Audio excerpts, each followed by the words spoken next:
Welcome to the herd and thanks for listening.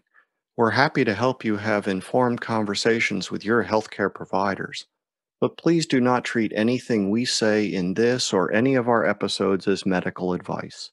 Even when the guests are physicians, they're not your physician. If you enjoy this sodcast, please like it, share it, give it a good rating, and follow, and help more people find their way into the Ruminati herd. If you have suggestions for improvements, please let me know. Howdy, everybody. Welcome to this episode of the Meet Your Herdmates sodcast. I am honored and pleased to have as today's guest Gary Taubes. Thank you, Gary, for joining us. Peter, thank you for having me. The last time I tried to introduce you in public, I really stepped all over myself doing it. I think many people should already be familiar with you, but why don't you just give us how you would introduce yourself if you had the chance in some sort of social gathering? Investigative science and health journalist who's been studying the field of obesity, diabetes, and associated chronic diseases for the past 20 years. I've written now 4 books on the subject, and my initial interest was good science and bad science, and my conclusion, regrettably, is that the nutrition, obesity, chronic disease research has been doing more bad science than good. And in my books, I have tried as best as a journalist can to rectify this problem. As you recognized over my left shoulder, no, that would be over my right shoulder. Right shoulder. Are 3 of your books, and your latest book is right here, The Case for Keto. All of the books, for what it's worth, I recommend unreservedly. As one person that I spoke to said, please buy his books. You don't have to read them, but please buy them. That's the most important thing. But I would say on a personal level, please read them, because I think there's important information in there for everyone to read. But you didn't start out wanting to be studying nutrition or human health. No, okay. So short story, I was a physics major in college, not a very good one. Went off got an engineering degree and a journalism degree, and then got a job as a science writer. I wanted to be an investigative reporter, but the only job I could get in 1980 in New York City was as a science journalist because of my science background. So I started off working for the magazine Discover. I realized while doing it that there's some pretty shoddy science out there, and that somebody who has an investigative train of mind, who's skeptical and asks good questions, can, have a fruitful career. My first book, I went off to live at the big physics laboratory outside Geneva, Switzerland, called CERN, the Center for European Nuclear Research. And I thought I was going to be following a great breakthrough in physics. Physicists I knew very well had claimed that he was on to the biggest breakthrough in physics in 40 years. And I ended up, so I was embedded. Today we'd say I was embedded with the physicists. And over the course of 10 months, I watched them realize how they had screwed up and do the hard work necessary to understand how they had screwed up, and then listened while the principal investigator of this group, who by then had won the Nobel Prize, told these people that they really shouldn't publish that they had screwed up, because if it should turn out down the line that the particles they claimed to have existed really did, they might still take credit for it. So I ended up writing an expose called Nobel Dreams: Power, Deceit, and the Ultimate Experiment. And that's what I had witnessed. There was no way to get around it. And I became obsessed with this question of how hard it was to do science right and how easy it is to get the wrong answer. And while I had been writing that first book, Nobel Dreams, I had been mentored by some of the best experimental scientists in the world. It turned out that a lot of the physicists in the world didn't really like this fellow who ran this experiment because he had made plenty of mistakes in the past, and they were happy to explain to me in excruciating detail, if necessary, why he had made those mistakes. So I was getting an education in how to do science right, how to think critically about research projects and experiments. When I came back to New York, went back to work as a scientist, I continued to examine this issue of how easy it is to get the wrong answer in science, and a series of exposés. And then my second book was on this great scientific fiasco of the mid-20th century called cold fusion. And I became obsessed with it, as I often do, and spent 3 years, interviewed 300 researchers and administrators, and was determined not to stop reporting it until I really understood exactly what had happened and why. And again, while I was doing it, I was being mentored by very good experimental researchers who were also fascinated by this subject. I would say the best experimentalists in the world. So that book was called Bad Science.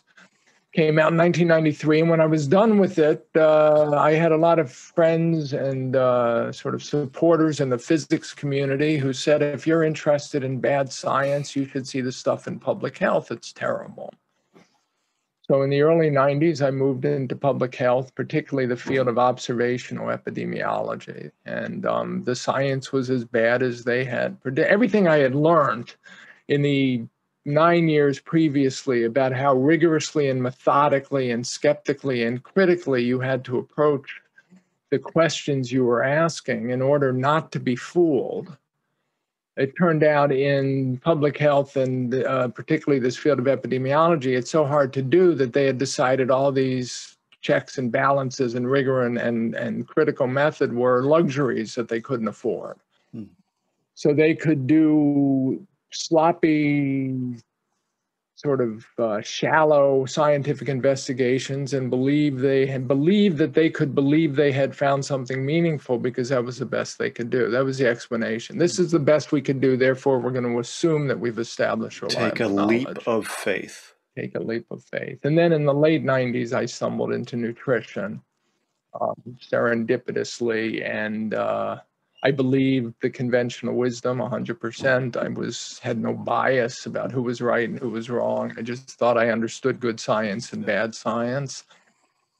And the nutrition science was terrible. And the obesity research is equally bad. So that's my books have attempted to document that. And as I move further and further in, this latest book is more about the practical applications of of understanding what went wrong. And with a bit of a personal approach to this book that was absent the last three.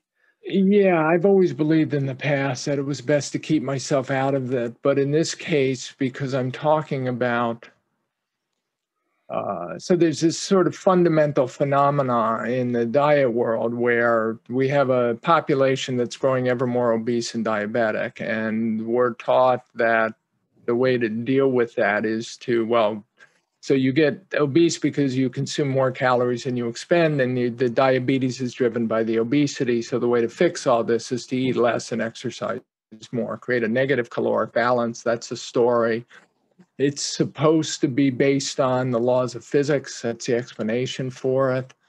I was interviewing some very high-profile researchers last winter for a story that still hasn't seen the light of day. And one of the leading physiologists in the world who studies fat metabolism in Boston said to me, this is the laws of physics. If you understand physics, that's all you need to know. You eat less, exercise more.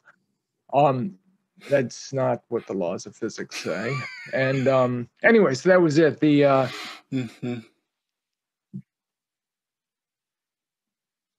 When you're trying to convince people, when you're arguing that the scientists have made a mistake, that the consensus of opinion is wrong, that you should believe a minority perspective rather than the huge consensus which exists in the obesity research field, you need some very compelling evidence to begin to think otherwise. So for instance, physicians, and I interviewed 120 plus physicians for this book, The Case for Keto. These physicians all, they grew up, they went to medical school hoping to make people healthy. And then as they've advanced in their careers in the 21st century, their waiting rooms have filled up with obese and diabetic individuals. We have these epidemics going on, like hospitals are full of COVID patients now. Until February 2020, if you practiced family medicine or internal medicine, your waiting rooms were full of obese and diabetic, pre-diabetic individuals, hypertensive. You stop making people healthy, you manage their chronic diseases. And if you give them diet advice and they don't get thinner and it doesn't reverse their diabetes, you assume that's because they're not listening to you.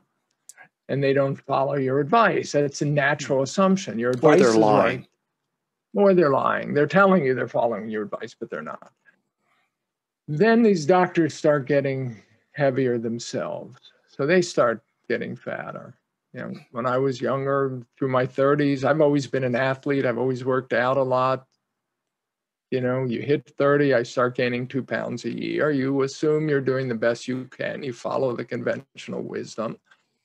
But when it's you that's having this problem, you can no longer write off the explanation as they're not listening to me. Now you start asking the question, maybe the conventional wisdom is wrong.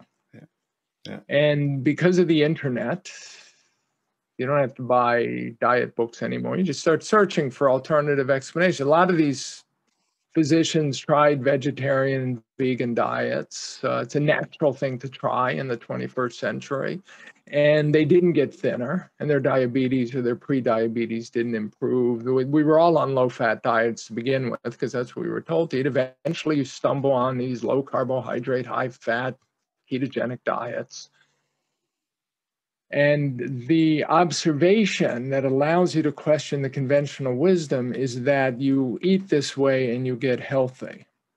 So now you're eating a high-fat diet that tends to be rich in animal-sourced foods. It's rich in saturated fat. That's the exact opposite of everything you've been told. On top of it, you're not calorie restricting. You're not actively trying to eat less. You're eating as much as you want. And you get healthy, meaning the excess fat goes away. If you're pre-diabetic or diabetic, your blood sugar comes under control. If you're hypertensive or your blood pressure is high, your blood pressure comes down. These are all sort of well-accepted sequelae of restricting carbohydrates. So one of the reasons I discuss this personally is because I had that experience too. I did this as an experiment 20 years ago. Every single one of these physicians had some version of that. Malcolm Gladwell, when he wrote about this subject, actually in 1998, he kind of made fun of this. He called it the conversion experience. And he said, you can't trust anybody. It's part of, he implied that it was part of the sales job of the diet book doctor. Like, I'm going to tell you this happened to me so I could sell it. But the fact is, it does happen to people. All science begins with an observation that is contrary to expectations. And then that observation generates a hypothesis. So our expectation is that in order to get thinner, we have to eat less and exercise more. And if we eat as much as we want of a high-fat diet, high-saturated fat diet, we will not only get fatter because we're eating as much as we want, but our heart disease risk factors will worsen. That's the conventional hypothesis. And then you eat this way and the exact opposite happens. Yeah, is it too much to ask that when you mention the discipline nutrition that you tack human nutrition in front of it? Because I want to make the case that animal nutrition is a functional scientific discipline as compared to human nutrition. And I think you can make that case. So what makes a functional science, right? Science can be boiled down to, and has been boiled down, the scientific method to hypothesis and test. So you get a hypothesis and you can test it. That what I've just been describing is the individual manifestation of hypothesis and test. My hypothesis is if I eat a high-fat diet and as much as I want of it, I'm going to get fatter and my heart disease risk factors are going to get worse. And when I do that experiment on myself, the opposite happens. But it's very hard to do experiments in nutrition. Sciences tend to break down when they can't do, when the test part is too difficult to do. So if you can do the test easily, then you get your hypothesis, you can do the test. And if you misinterpret the test, somebody else is going to do the test and tell you screwed up, and there's immediate negative feedback. Yeah. In nutrition, the tests, we're asking what causes chronic diseases that develop over decades. So the tests have to follow people, or either an enormous number of people for, say, a decade, or fewer people for multiple decades. And those tests are extremely hard to do, and you have to keep the people on whatever diet you assign them. So yeah. It breaks down because hypothesis and tests, you can no longer do the tests. With animal nutrition, for good or bad, you can do the tests. Yes. So I would assume that it's a more functional science because the scientific method can still function. Mm-hmm. Is that a correct assessment? Yes. And it's interesting. I had a conversation with a meat scientist professor at North Dakota State University. They formulated a ration to emulate the NHANES data for average American diet and used 60-day-old female pigs that were genetically similar, and the attending veterinarian stopped the study early because it was inhumane what was happening to the pigs. Now, pigs are an accepted model for human nutrition. Interesting. Okay. Yeah. Okay. We could talk about animal models, and we probably, I don't know how technical you want to get. We can cycle back because we've already dropped a lot of breadcrumbs that I want to pick up. Okay. But I'll just leave this on top of that, and it is that in order to improve our understanding of protein nutrition for humans, we have to essentially use animal models. And in fact, Working Group International Protein Nutrition for Humans accepts using swine if you can't find ileal cannulated humans to volunteer for the study. So, you can do things with animals you can't do with humans, the point that you made. And but you use the phrase calorie restricted diets. There used to be another name for those. And there's been, to my knowledge, one sort of most famously known, or infamous, depending, known study of calorically restricted diets. And there were some fascinating observations that came from that study. Could you sort of go along that subject for a while? Because we're told, like you say, eat less, exercise more. That's the secret. But when they did that, doesn't seem like it worked real well. Yeah, and so the study you're talking about, the other name for calorie-restricted diets, they used to be known as semi-starvation diets. So the idea was if you wanted to get someone to lose a significant amount of weight, you basically cut their calories in half. And dietitians nowadays will say, well, don't go that severe. Like try to eat 500 calories a day less, because 500 calories a day less will be a pound of fat a week, because a pound of fat is for their intents and purposes worth 3,500 calories. So that's kind of the thinking. But far back as the 1970s, the researchers were talking about semi-starvation diets, where you basically told people to eat about half of the calories they used to be eating. So the study you're talking about was done in the early 1940s by the University of Michigan nutritionist Ansel Keys. And I discussed this at length in The Case for Keto, because the idea is we're supposed to eat less and lose weight, and there aren't going to be any complications or side effects of this eating less thing. Same with exercising more.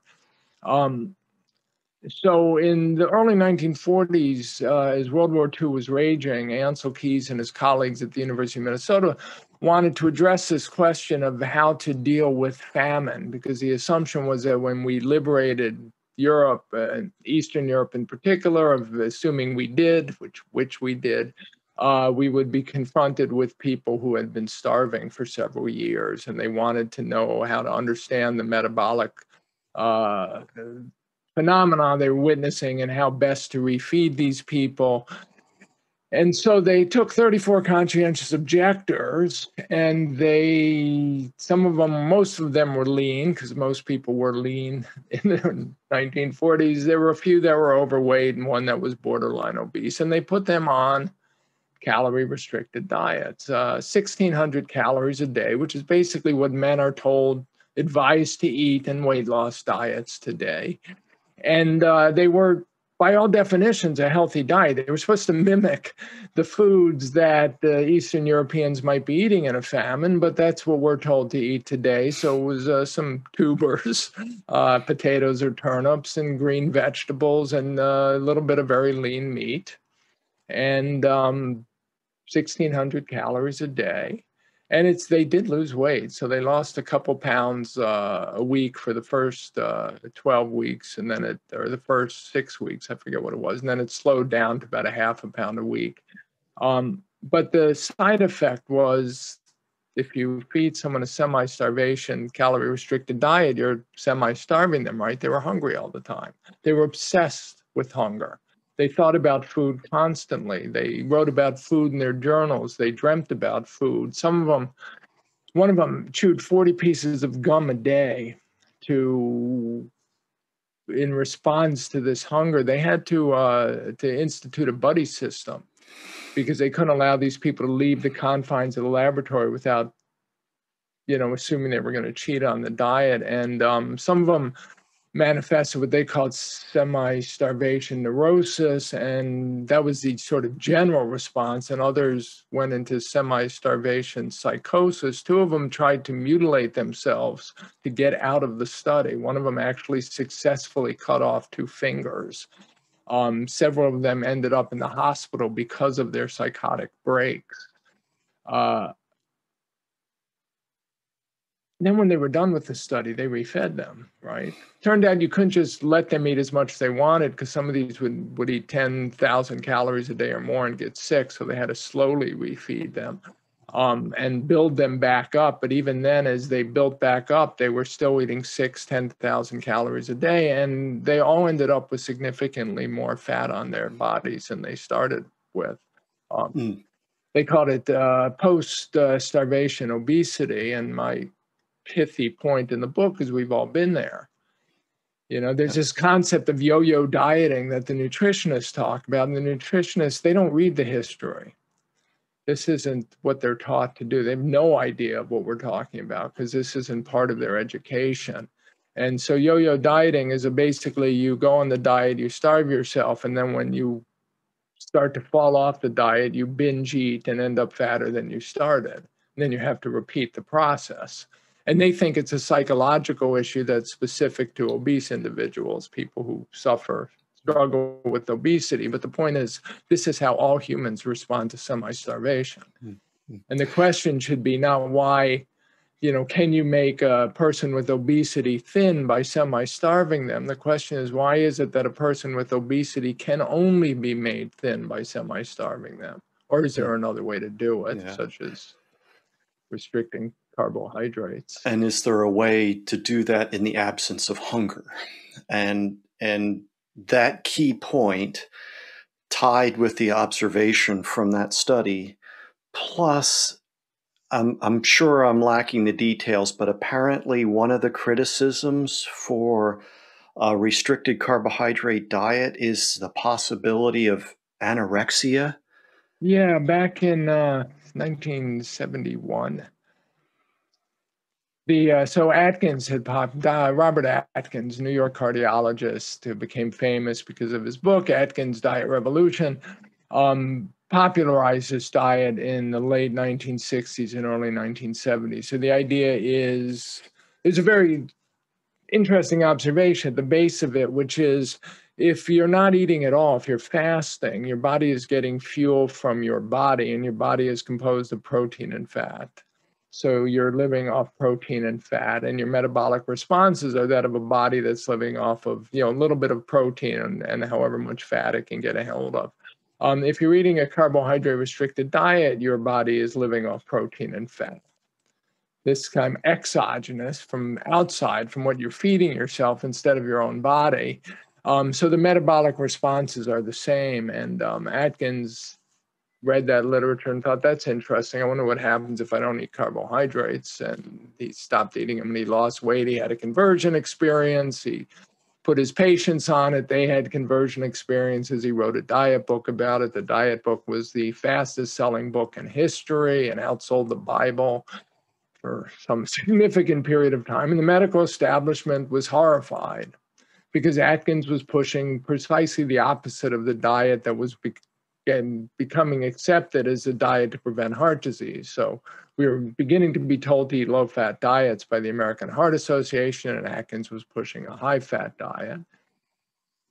So a cardiologist from New York who knew Atkins and didn't like him, and a nutritionist who worked for the American Heart Association wrote an article for the American Heart Association, and it was published in the JAMA, the Journal of the American Medical Association, and it was a critique of the Atkins diet, and it was under the guise of being a committee publication, and they listed the side effects of a ketogenic diet, a low carbohydrate, high fat diet that induces ketosis, and one of the side effects was anorexia, which is loss of appetite. And it just shows you the kind of bias that you get in this field, because if you have an obese individual who you think should eat less in order to lose weight, and you have a diet that induces loss of appetite and a reduction in food consumption, you would think that would be a good thing. And instead, it's being presented as a reason not to eat this radical dietary approach. And that kind of bias, when I was doing my reporting, that kind of bias is endemic to the field of nutrition. It's one of the reasons when I talk about these people being not really understanding science, they don't understand that the job is to interpret the evidence without bias. And humans are programmed, though Francis Bacon said this 400 years ago, we're programmed to see what we want to see. But the job of being a scientist is to fight that programming at every step along the way. And it continues maybe the opposite of that observation is if you think about what you would do to have a big appetite being the conventional advice for what to do to lose weight. Yeah, eat less, exercise. Eat less, exactly. That's the I used to, when I lecture, I say to the audience, imagine tonight that we're having you've been invited to come to this lecture, and after the lecture, there's a feast at the advisor's house. We've gotten the 10 best chefs in the neighborhood, in the city that I'm lecturing in, to come to the house, and it's like Top Chef on steroids, and it's going to be the best food you've ever seen, best food you've ever tasted, course after course, plate after plate, enormous quantities, bring your appetite. That's what the invitation says, bring your appetite. What would you do that day to assure that when you got to the professor's house tonight for this feast, you can eat as much food as humanly possible when you want to? And the answer is pretty obvious, and there's no debate here. It's you're going to eat less during the day. Right?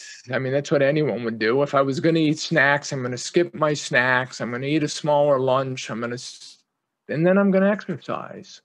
If I was going to work out, I'm going to work out longer and harder. Maybe I'm going to say, look, it's only 5 miles from where I live and work to the professor's house. Maybe I'll walk. So if I walk, I'll build up an appetite. Yes. And those concepts, the concept of working up an appetite through exercise and physical activity, which were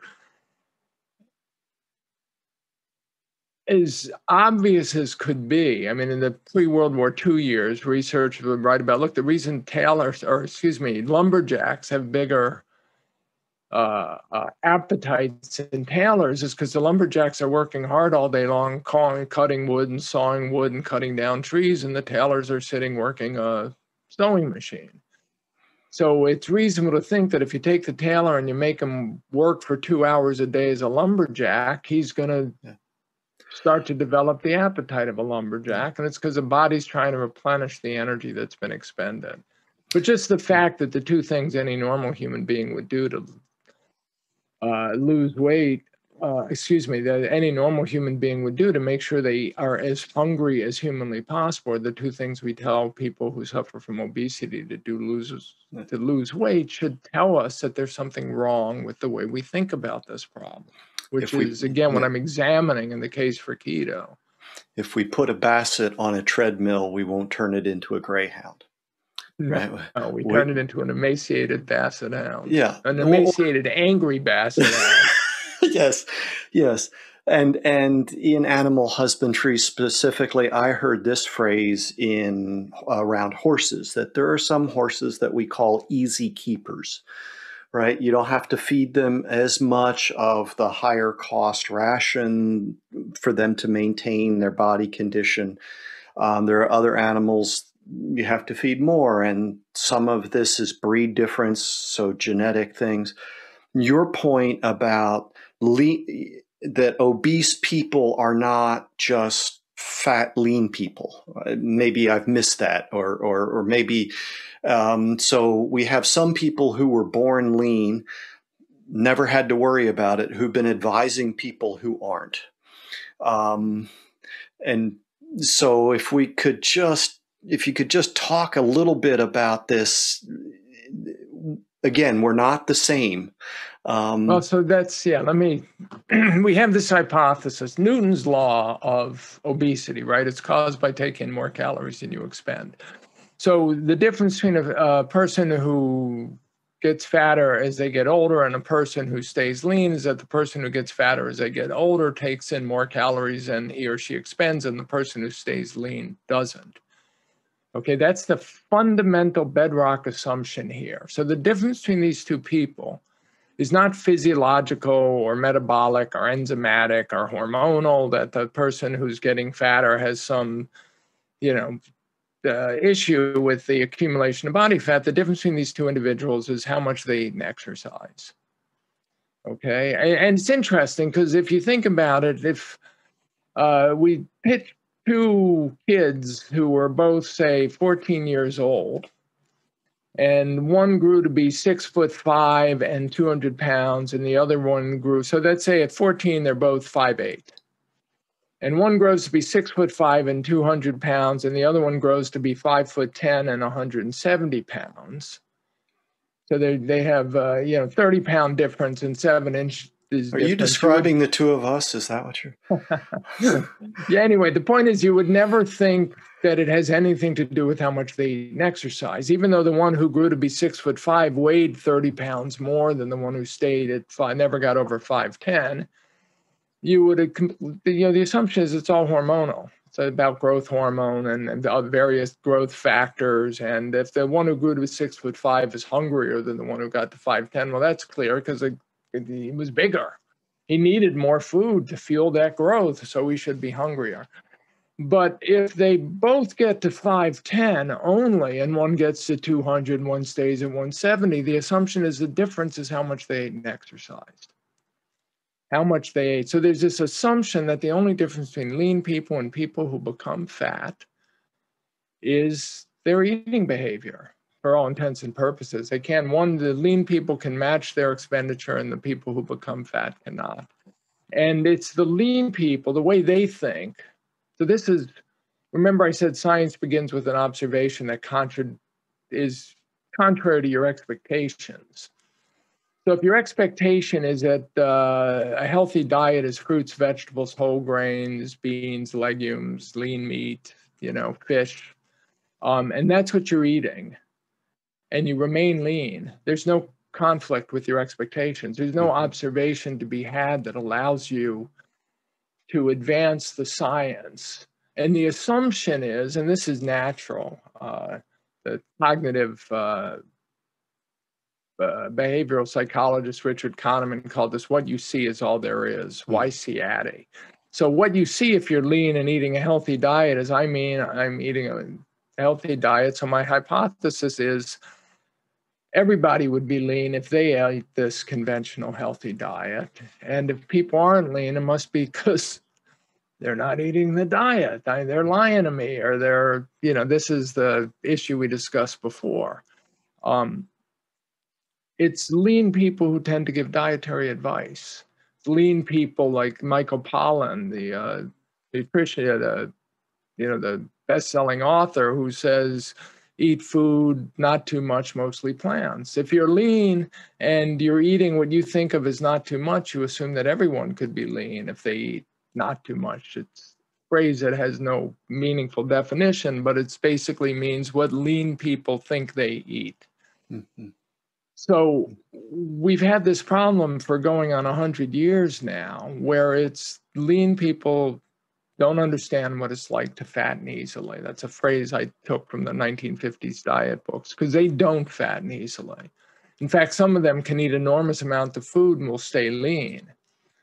We all know people like that, but we don't shame them because they remain lean. So these people, without any understanding of what gaining weight is like, of what becoming fatter inexorably, regardless of what you do to try and stop it, of having the wonderful writer Roxane Gay, in her memoir Hunger, dealing with obesity, she uses the phrase her unruly body. She cannot control her body's fat accumulation, and she grows to be massively obese. The lean people can't understand that because their bodies don't do that. They're different. And that's one of the points I'm making the case for keto. They're not us. They're not people who get fatter as they get older. They're people who stay lean, and they can't tell us what to eat, because if we eat what they eat, we'll either be fatter or hungrier or both. Just like you could imagine those two kids, that we started with, they're both 5'8". If the one who grows to 6'5" eats exactly what the one who only grows to 5'10" is, he's still going to grow to be 6'5". He's just going to be hungrier all the time, right? Mm-hmm. It's just, we've got the causality wrong. We've been taking our advice from the wrong people. Mm-hmm. I remember a study that you wrote about, probably all the way back in Good Calories, Bad Calories, where you talked about rats that were, how was it, that these were lab animals that were bred, selected to become obese. Or no, I'm getting them confused. There was one. Well, let me clarify, because I know what you're talking about. Beginning in the late 1930s, the field of obesity was catalyzed in the late 1930s, obesity research. In order to do meaningful research, you need to be able to create obesity, create the disease you want to study. So that's what they've been doing for the last 50 years. Okay, good. All right. Yeah, well, in humans, they've been doing it pretty much. Anyway, late 1930s, create animal models of obesity. The very first one is you lesion a part of the brain called the ventromedial hypothalamus, and the animal grows reproducibly obese. This was pioneered at a laboratory in Chicago. The second major one was something called the OB mouse, which was a genetic mutant that got reproducibly obese, and then it was found at the Jackson laboratories in Maine, and you could breed these mutants with other mice and eventually get a strain of these mutants called OB. So OB, of course, stands for obese. And since then, now there are probably hundreds of these animal models, including surgical and genetic and even dietary models. But what they all have in common is a fascinating fact, which is if you semi-starve them, well, if you fix their calories so they can't eat any more than a lean animal, they'll get obese anyway. The Obi mouse, which is famous for, this was a mouse that led to the discovery of the hormone leptin. The Obi mouse, there are experiments that have been published where the researcher who pioneered this research on won the Lasker, shared the Lasker Award for the leptin discovery back in the 80s, showed that he could literally half-starve these animals. So you measure exactly how much food a lean animal is eating, same breed, same stock, except for this mutation. And then you give half of that food to the obese animal, and the animal grows up to be obese anyway. So you have an animal that's obese even when literally half-starved. Now the question is, how can you blame the obesity on the animal eating too much or exercising too little? And I'd argue it can't be done. Actually, this researcher, Douglas Coleman, tried to do it. You try to assume that somehow it's more efficiently processing the fat. But the easiest way to do it is say, look, the animal is, it's not that it has a hungry brain, which is the title of a misguided book on this subject. The animal has hungry fat cells. Are greedy fat cells. The fat cells are, for however they're doing it, are pulling in fat and they're not letting it out. And they'll do it even if you half-starve the animal. It's not about how much energy partitioning is something we talk about in that discipline that I mentioned earlier. Exactly. Well, and it's got to be the case, because it in animal husbandry, because when you're breeding leaner or fatter cuts of beef, you're changing how the animal partitions fuel, not how much it eats and exercises. Probably doing a combination of all of those, but another key point, because you started, I think, one of the working titles, or at least an idea that you disregarded earlier for the case for keto, is something about fad diets. And I want people to understand just how far back into history this goes versus our conventional wisdom. Okay, so yeah, I kind of regret not having used this title now, but I wanted to call the book at first In Defense of Fad Diets, and one of the chapters is called In Defense of Fad Diets. What do I mean by that? Had been asked to do an interview with a British broadcasting company, a BBC documentary on fad diets, and they had asked me to do it because my first book, Good Calories, Bad Calories, which is the Diet Delusion in the UK, was the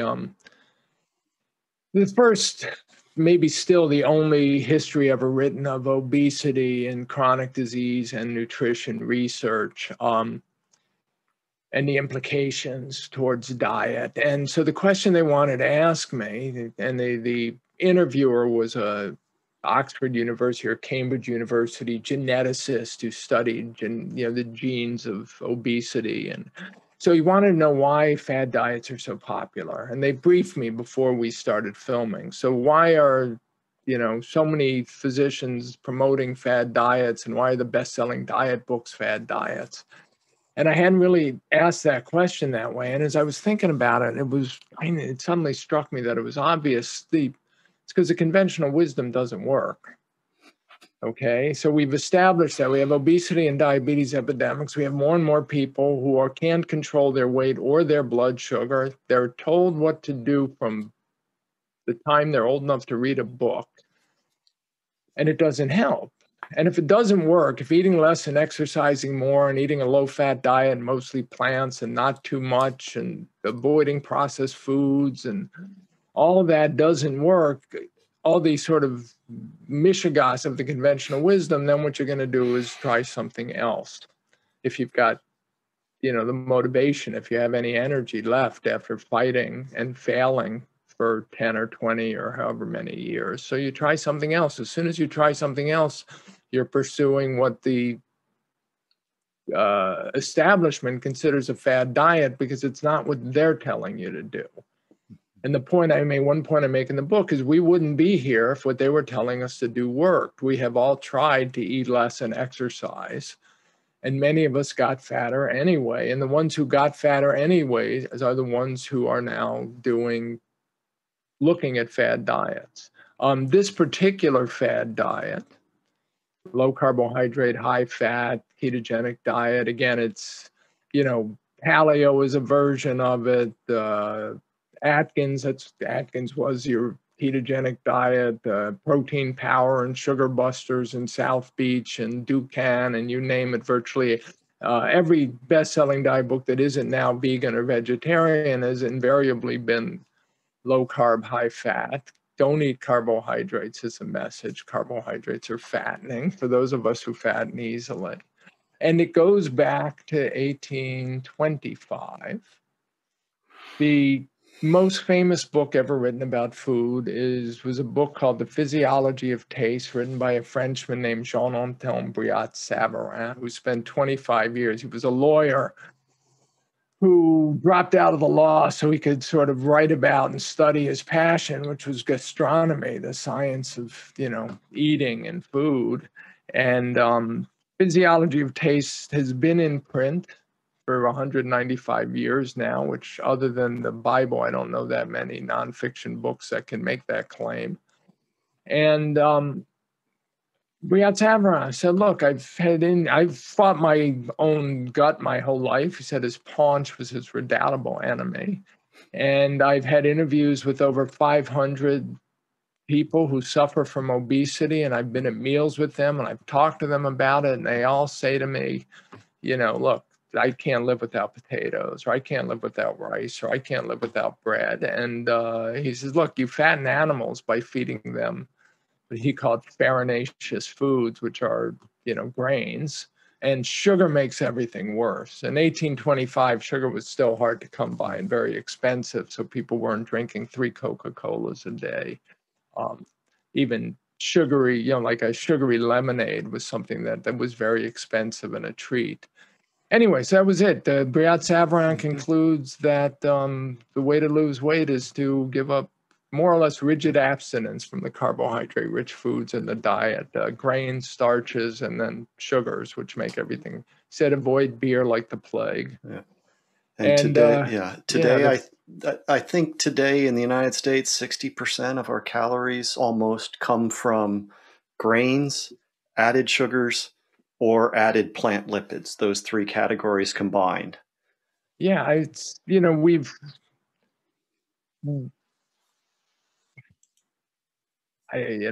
it's, I do these podcasts and it sounds insane when we talk about it, and we can make a compelling argument that the research community and the dietitians and the nutritionists went off the rails. I'm writing a book about diabetes now, and what I'm trying to explain is why is it that until the discovery of insulin, the accepted dietary therapy for controlling diabetes and what we now call type 2 diabetes, which is 95% of the people, 90 to 95% of the cases, was basically zero carbohydrate, high fat diet. They called it the animal diet throughout the 19th century. And then insulin comes in, and now, as of 1970, diabetics are being told to eat even more carbohydrates than healthy people, even though the one thing we can say for absolute certainty about the disease is that the people who eat it can't metabolize carbohydrates. The people who have the disease can't metabolize carbohydrates because of their problems with insulin signaling. So it's sort of, there's a kind of insanity out there, but we always have to remember that this, compelling as we seem, we also appear to the establishment to be fringe cases. Like, we're the boys who are saying the emperor has no clothes, but instead of being, in the fairy tale, the boy is celebrated for pointing out that the emperor is naked, but in reality, the boy would be bundled up by the police, hustled away, put in an asylum, Yeah. I think that some of the points, and I've had people who mentored me in my disciplines ask me from the audience after I've given presentations where I attempt to cover some of this, how could we have gotten to this point? I've had other former colleagues say after reading Good Calories, Bad Calories, I couldn't get this kind of work published in the agronomy journal, right? There's been this separation, so much so between disciplines, that we like to think everybody is as rigorous as we hope we are. And it's hard to understand just how that is not the case when it comes to human nutrition and health. Yeah, and it's a tough argument to make. The especially now in the age of COVID, because in the age of COVID, we hear over and over again, trust the scientists, trust the scientists, trust the science. And in general, it is a very good idea to trust the scientists and trust the science. Not that they don't get things wrong, but their education is, well, I've quoted this line in every book I've written, including the ones on physics. Richard Feynman, the Nobel laureate physicist, cult figure, said the first principle of science is you must not fool yourself, and you're the easiest person to fool. The idea being that you're so likely to be wrong that you're supposed to have relentless self-criticism in everything you say. But the problem is that's not how you succeed in the world of science anymore. The way you succeed in the world of science is, first of all, you believe what your mentors believe, because then your mentor will like you and think you're smart, right? That's classic groupthink. People don't think, you tend to, like Peter, I think you're smart because you believe what I believe, right? Yeah, of course. Yes. And yes. I have trouble with the people who disagree with me, and it's hard to imagine that they're smart because I can't see how they came to different conclusions. So that's classic groupthink. We surround ourselves with people who agree with us. And then we want to move up in the world. And the way we move up in the world in science, as well as anything else, is by producing research that supports what we believe instead of testing what we believe. Well, and certainly research that aligns with the funding sources, right? Yeah. There's that as well. And in this case, I made this point in my first book, Good Calories, Bad Calories, and it was made to me by leading figures in the world of cholesterol research. Actually, one of them who made it wrote the very first textbook on cholesterol. And he said the way you get funding is by producing research that the National Institutes of Health funding agents agree with. And they said the NIH is as much a pusher of belief systems as any industry that has a product to sell. So, but the problem is you go down this path we're on and you start questioning everything, and and now let me bring it back to reality. I get carried away philosophically. The saving grace here is you don't have to believe a word I say or believe a word you say. You can test these diets for yourself. The one thing that the journalists like myself and Nina Teicholz have done over the past 20 years is we've managed to get the message across to people that eating a low carbohydrate, high fat diet will not kill you. Okay, back when I started this in 2000, the idea was you eat Atkins, you can have a heart attack before the day is done. You have your bacon, your eggs, and either they're going to have to remove your colon because of colon cancer, or you're going to have a heart attack. Clearly, that's not the case. There's been, in the neighborhood of 100 clinical trials published. So over the course of a year or two, we know this diet is healthy. We don't know the long-term effects, but we don't know the long-term effects of any diet. Exactly. So you could try it. So if you're listening to me and thinking, another quack, try it yourself.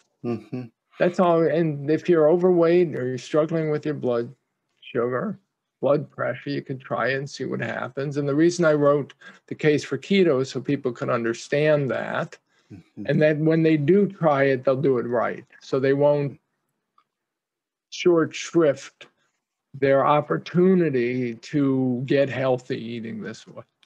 Indeed. One last question. In all your 20 years of looking at this research, and you started before you could Google Scholar, right? In all that time, what is the quality of the scientific evidence, if it exists, documenting health harm from eating too much animal source food? Uh, yeah. Okay, so how would you test this hypothesis? One way I like to think about science, and I've been thinking about science since 1982 or so. Every experiment or observation asks a question. So you want to ask the question, are animal source foods bad for us? So the way to answer that question, and we can design an experiment that asks that question. So we'll take, say, 10,000 people, and we'll randomize 5,000 of them to eat a plant-based diet and 5,000 of them to eat animal product-rich diet, and we'll control for all these other facts. So because we all think sugar and white flour is bad for you, they're not going to get any sugar and they're not going to get any refined, ultra-processed flour. And then we'll run it out for 10 years and see what happens. So that'll tell us. And the reason we have to randomize the subjects, right, is because people who self-select to eat a vegetarian diet might be more health conscious than people who self-select to eat a Atkins diet, a keto diet, or they might be a higher socioeconomic status, and so they might have better doctors. They might be more health conscious in general because they've been told that a mostly plant diet is a healthy thing to eat. The people who read Michael Pollan might be fundamentally different than the people who read Gary Taubes. There's certainly more of them. So we have to randomize. Not after this podcast. Yeah, exactly. The reason for randomization is, to control for all those differences. So somebody might be health conscious and prefer to eat a vegetable diet, but we're a plant-based diet, but we're going to randomize them to this. Anyway, you do that experiment, we'll find an answer. Mm-hmm. That's the kind of thing you have to do to find an answer. Those experiments don't exist. Okay, right. They've never been done. There have been a few, well, no, they've never been done. Pretty much that simple. What you have instead, and the defense for this is the field that when my physicist friend said you should look at the stuff in public health, it's really terrible. This is what my physicist friends were thinking about. What you have instead are observational studies, cohort studies, prospective cohort studies, where you identify a collection of individuals, say 130,000 nurses of the famous Nurses' Health Study run out of Harvard. Then you give them a food frequency questionnaire to try and get a sense for what they eat. Very complex. I mean, you could see these things online. If you Google even Nurses' Health Study food frequency questionnaire, they have them all online now. So you try to get some sense of what they eat, and then you could follow them forward for 20 years or 30 years or 40 years, and you could see who gets sick and who doesn't. Okay? And then you could compare what they eat, the people who stay healthy to the people who get sick. So these are the studies we have that say people who stay healthy tend to eat mostly plant diets. Mm-hmm. Okay. They were also told to eat 20 years earlier, they were told to eat mostly plant diet. So another way to think about it is the healthy people are the people who are health conscious. Okay. And they turned out to stay healthier. They did what they were told to do, and they stayed healthier. But there's a lot of other factors that associate with health consciousness. Socioeconomic status. Mm-hmm. Being health conscious is something you have to be able to afford to do. When you're poor, you don't have the liberty to choose your foods based on whether or not you think they're good for you, or to avoid cigarettes and alcohol, or to live in healthy areas because you're living an entirely different life. I like the way I phrased it in this Wall Street Journal essay a couple weeks ago, which is actually one of the editors, but I'm going to take credit for it. They called it socioeconomic privilege. Mm-hmm. Okay. Mm-hmm. So people who eat mostly plant diets tend to be wealthier. They tend to go to better colleges. They tend to be more health conscious. They tend to start off healthier to begin with. They tend to weigh less, smoke fewer cigarettes.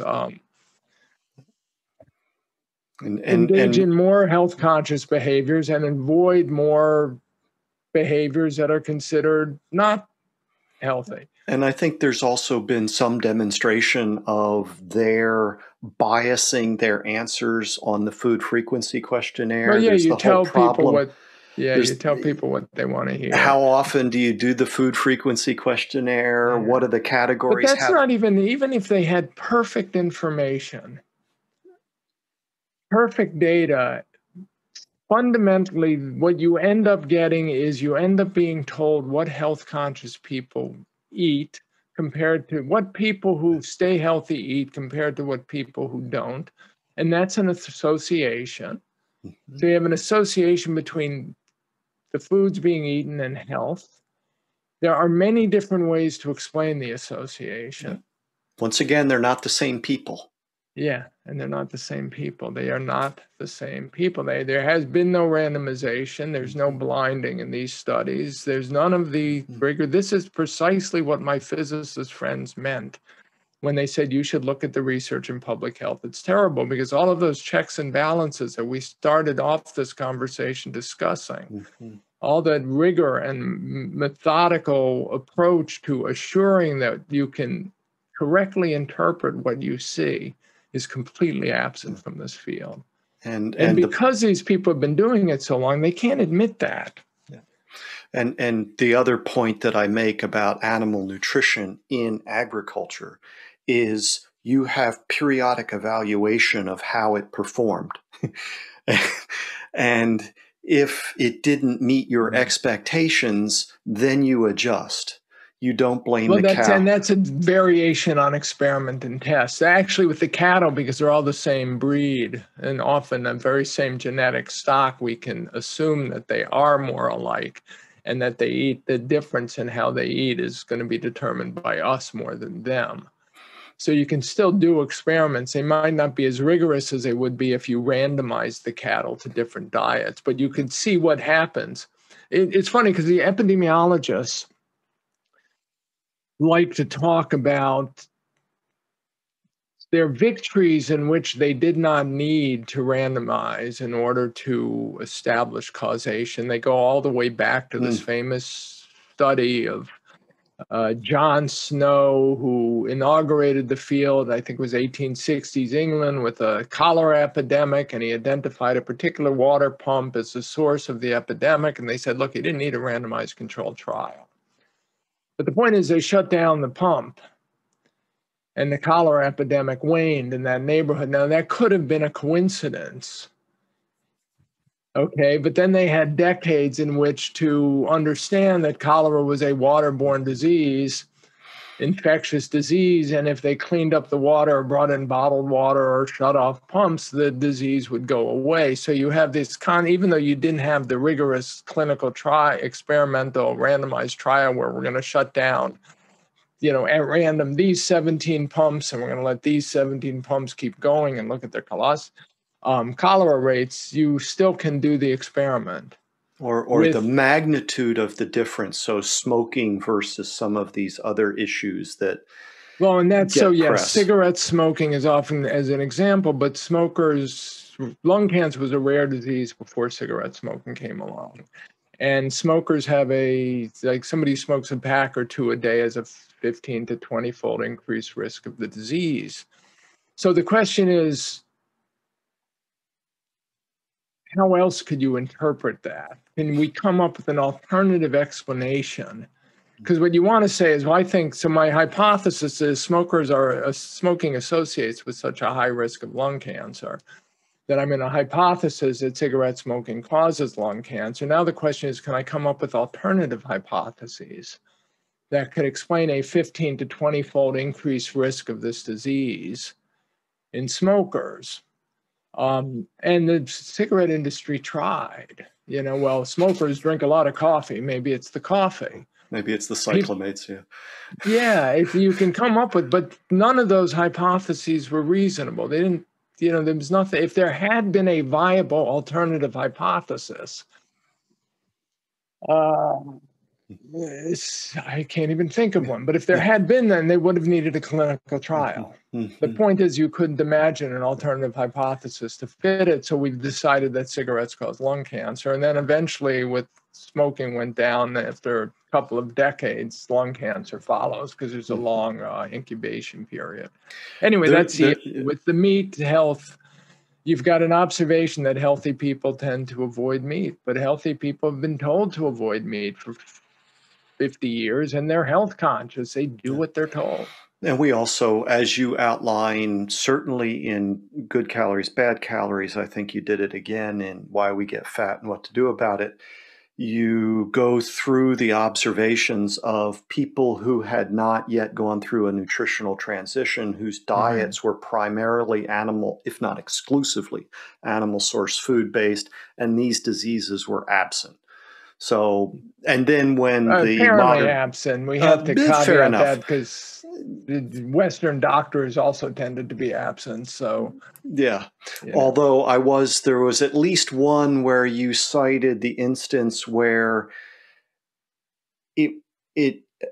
you had a missionary or a physician moved into an area, none in the population or very low rate, and yet their domestics, who one would assume were eating the same thing they did, manifested these. Well, and that was the typical observation in these. You would have a missionary or a colonial physician working in a hospital in anywhere from French Equatorial Africa, where Albert Schweitzer worked and got his Nobel Peace Prize for his work, to Labrador or the Arctic Circle working with Inuits, or the South Pacific Islanders, or pick your locale anywhere in the world. And the observation was the natives are healthier than the Westerners who were there. Then the difference was probably what they were eating. That was the assumption. When the natives started to eat like the tradition, the Western diet, and working as a domestic or living in town, and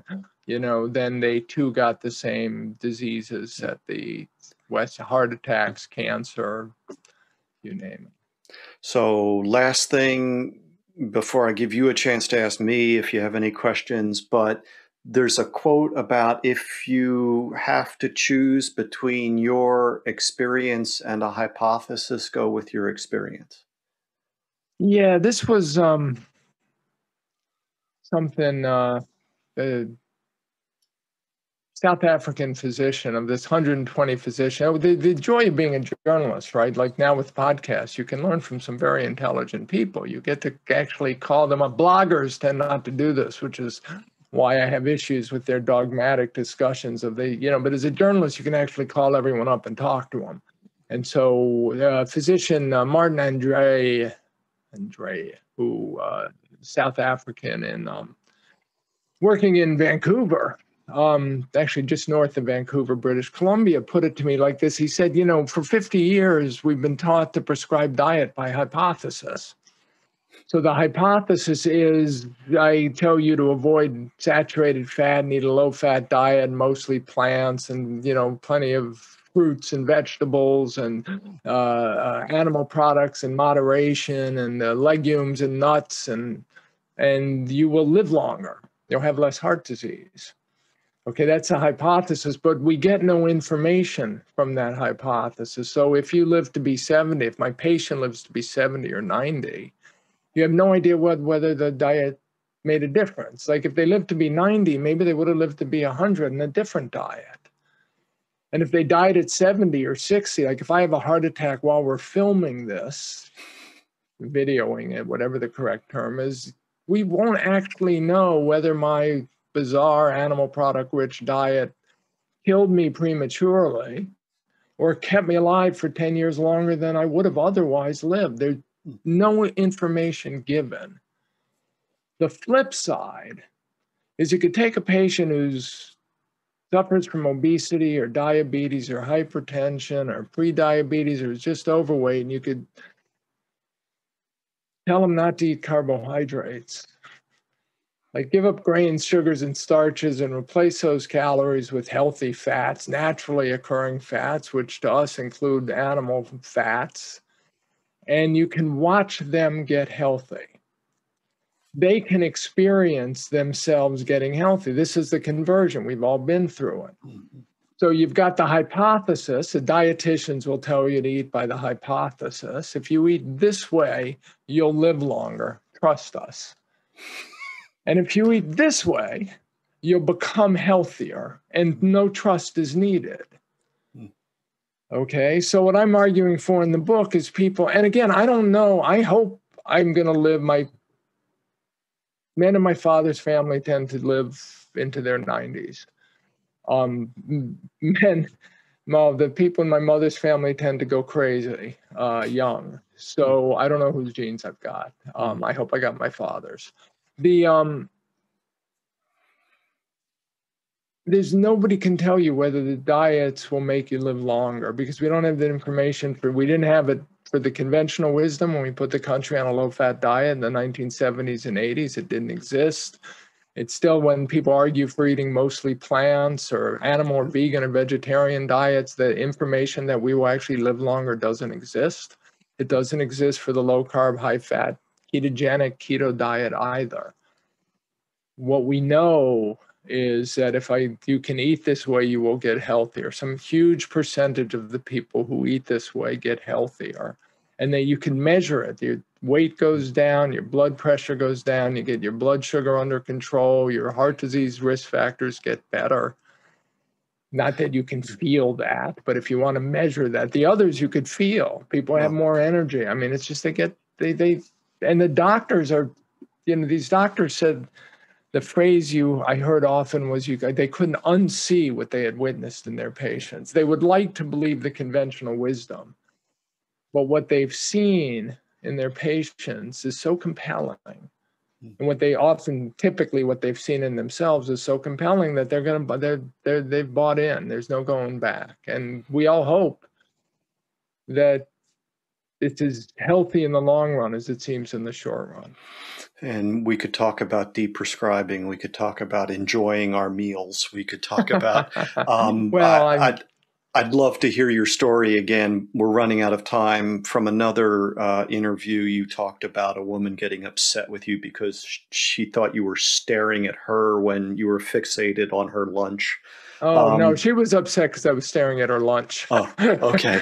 This was back in the 80s when I worked in New York for Discover Magazine and was eating at a diner in Rye. And back when I thought that to lose weight, I had to calorie restrict, right? So you'd go out to the diner and your lean friends would eat whatever they wanted. Well, I was boxing then too, so I was trying to, and I would order a piece of the ice cream scoop size of tuna fish in a lettuce cup, and this would be your lunch. And I was sitting in, the woman at the table next to me was eating slowly, and I was just staring at her food because I was hungry. I was always hungry when I was calorie restricting. Yeah, remarkable. Gary, thank you so much. I really enjoyed this.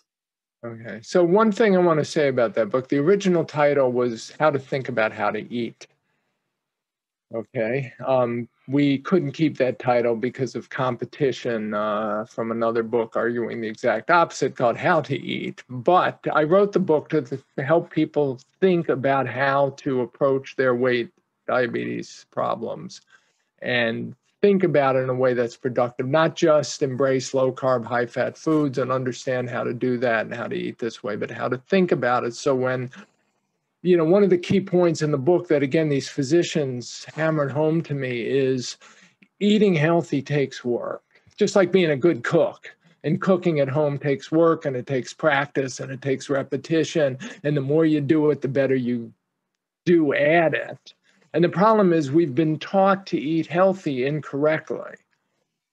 So the idea is you go on this, eat less, exercise more, all these things that don't work, mostly plans for most people doesn't work. And so what I want to do with this book is not just teach people, give them the sort of basic thinking on how to approach this to solve, reverse these chronic diseases, but then hammer home the fact that, you sustain it because you want to stay healthy. I don't eat carbs because I crave there's no religion here. I just want to stay healthy, and I know that I'm healthy eating this way. But I've also had an enormous amount of practice over 20 years. So I know how to do it to make it work. And Stu Wolver, a physician in Virginia, said to me, you don't get good at anything without practice. When you teach your kids, you're always hammering on practice, practice, practice, repetition, getting better. You don't expect to be, my 12-year-old is obsessed with basketball. I'm always dragging him out for shooting practice and like form, footwork, you know.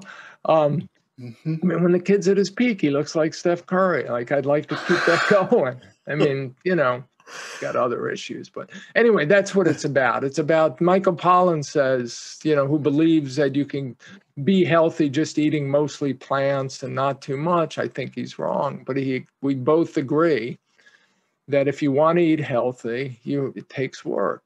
Where you shop, what you buy, thinking about what you're buying. If you want to be a vegetarian or a vegan, it takes a lot of work learning how to eat that way that's healthy. And so does this. The difference is this will actually make you healthy. So the feedback is phenomenal, provided you know what you're doing. That's the argument. So the book is worth reading as well as owning. Perfect. Thank you so much. Thank you, Peter.